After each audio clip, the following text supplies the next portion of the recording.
Ce soir, la demande de crédit de 950 000 francs pour la rénovation de l'aménagement du café-restaurant La Copétane a été acceptée par 22 oui, 11 non, 6 abstentions. Finalement, le vote était assez serré.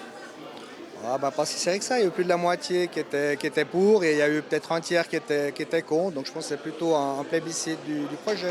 Actuellement, les normes d'hygiène ne sont pas respectées, on le sait. C'est pour ça que ces travaux vont être entrepris pour que les normes soient respectées afin qu'il puisse opérer, enfin qu'il puisse gérer son restaurant de façon correcte.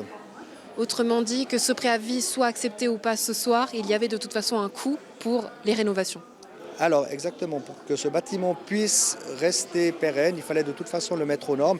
On devait investir déjà 650 000 francs pour assainir le bâtiment. On rajoutait juste 300 000 francs pour avoir juste un café en plus. Du côté du conseil, on se demande si la Copétane sera un café ou restaurant. Qu'est-ce qu'il en est? Alors ce sera un café-restaurant, donc un petit restaurant pour vraiment satisfaire aux besoins de la population locale.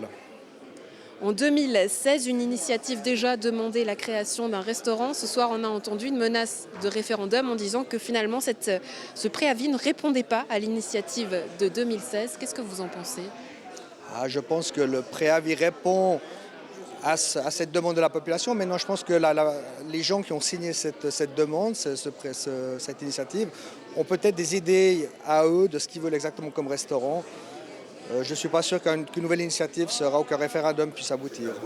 On a également désigné ce café-restaurant comme un boyau, un puits sombre, sans lumière.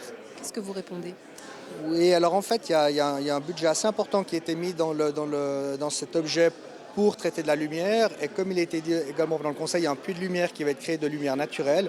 Mais en effet, ça aurait été mieux compris si on avait pu voir les plans projetés lors de ce conseil. Le conseil s'est plaint de ne pas avoir reçu ces plans. Pourquoi est-ce qu'il ne l'a pas reçu? Alors je vous laisserai poser la question à la municipalité qui est en charge du déroulement du conseil.